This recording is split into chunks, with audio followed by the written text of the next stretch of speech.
Hey guys, so after yesterday's video about next generation Xbox specs, I think it's time to talk about PlayStation 6 specs as well. Potential PlayStation 6 specs, of course, because these specs are not final. This is just a leak. It's not official information just yet, but this information comes pretty much from the same source as next-gen Xbox specs. I'm talking about Tom of Moore's Law is dead, and Kepler L2, because obviously he kind of did confirm that what Tom talks about when it comes to these specs is true.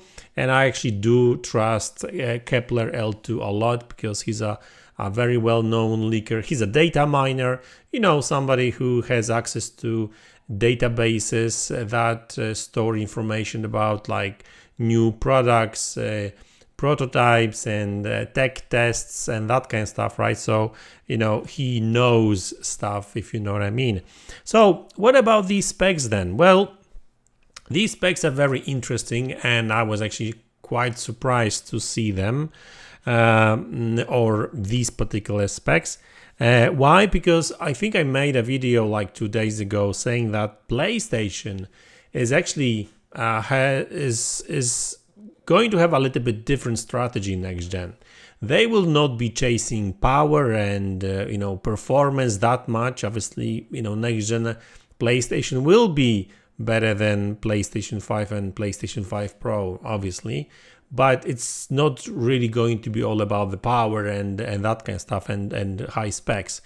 It's really going to be all about balance between price and performance, right?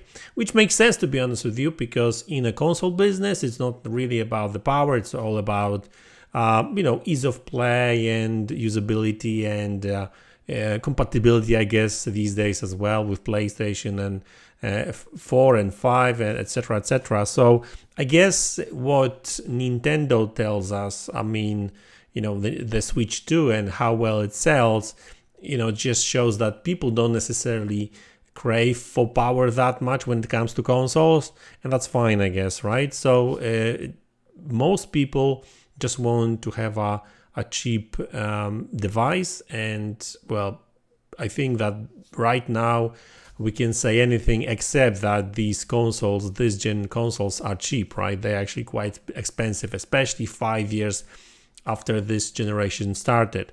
So anyway, so looks like they will be chasing more affordable hardware, and when it comes to specs, well, they're actually not that bad, to be honest with you. So first off, the new console will be backwards compatible with PlayStation 5 and PlayStation 4. I said that before. Obviously, it's all about keeping a low power profile, so it will use less energy. They're talking about 160 watts TDP. So, it's in comparison, like PlayStation 5, I think it's like 220 watts TDP chip or something like that, something close. So obviously it will be more power efficient. So it will be made on a 3 nanometers process, so less energy consumption and that kind of stuff. So thanks to that new process, they will be able to offer a better console, a more powerful console, but that will use less power, right? And obviously that all matters, because that means that not only chip will be smaller, because it will be on 3 nanometers, so it will be denser, so the size of the chip will be smaller. That's one thing. Smaller chip, less energy, less heat, and less heat means obviously less smaller of a cooling system, cheaper cooling system, right? So it's all about the money at the end of the day, right? So that all makes sense. When it comes to specs, 8-core Zen 6 CPU, probably 16 threads, I would imagine, same as with PlayStation 5.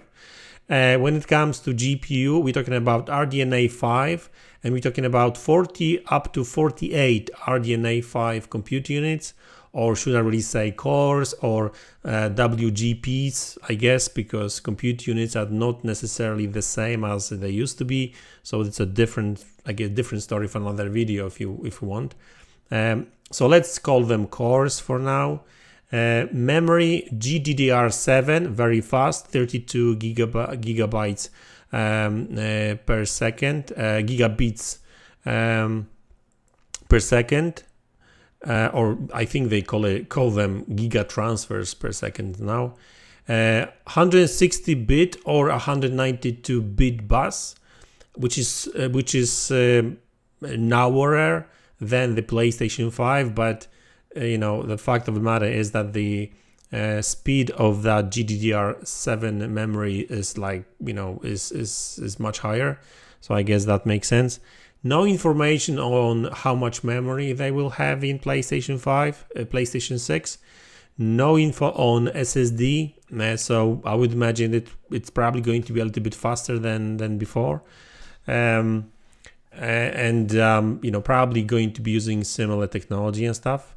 So so obviously I don't really want to talk about power per se, but when it comes to rasterization performance, the estimate is to be 3 times faster than PlayStation 5, regular PlayStation 5. So twice as fast, twice as performant as PlayStation 5 Pro. That's what they say. It's possible because the clocks will be higher, and obviously the RDNA 5 IPC gains will play a role in that as well. So it could reach up to 3 times the performance in some scenarios here and there, but we'll see how that goes, right? Either way, it's going to be more powerful, that's for sure. And also, I think what is even more important is that, like, hopefully, some of the technologies that even PlayStation 5 and PlayStation 5 Pro comes with are still not being utilized by developers. So hopefully by the time PlayStation 6 releases, probably in 2028 or something around that date, that year, hopefully developers will be taking a better advantage of these technologies as well.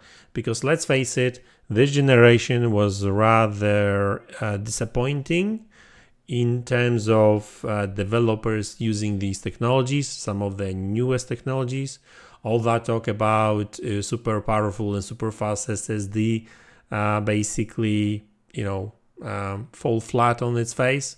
Because yes, fast SSDs means faster load times, but these super fast SSDs has done nothing when it comes to different experience, if you know what I mean. Sure, games load faster, and that's a huge plus, right? You don't have to wait for a game to load like 2 minutes as with some games in the past. But when it comes to different approach to game design and that kind of stuff, we've heard that word a lot, like different game design. That never materialized really, right? But I'm not complaining. These consoles are still really good, and actually I think we developers are still not really taking full advantage of these consoles. Hopefully next gen that will change, but we'll see. And especially that they will finally let go PlayStation 4 and Xbox One support when it comes to some of those developers, because by that time I think most people will migrate to this and next generation. So hopefully they will be able to really take advantage, a better advantage of these technologies, current and future technologies. So anyway, guys, listen, so that's the video. I hope you enjoyed it. I may have some more news, and maybe I'm actually planning sort of like a comparison video comparing current gen consoles with what's coming next gen. Not like one-to-one comparisons really, but I just want to, and I'll probably split them in two. So I'm just curious.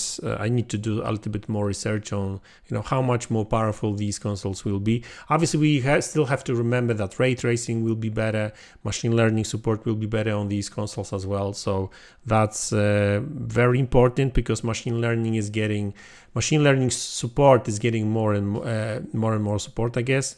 Like PSSR on PlayStation 5 Pro, for example, and that kind of stuff. FSR 4 is coming next year. So all these technologies will be coming to next gen. Frame generation will play a role, I think, when it comes to these consoles next gen as well.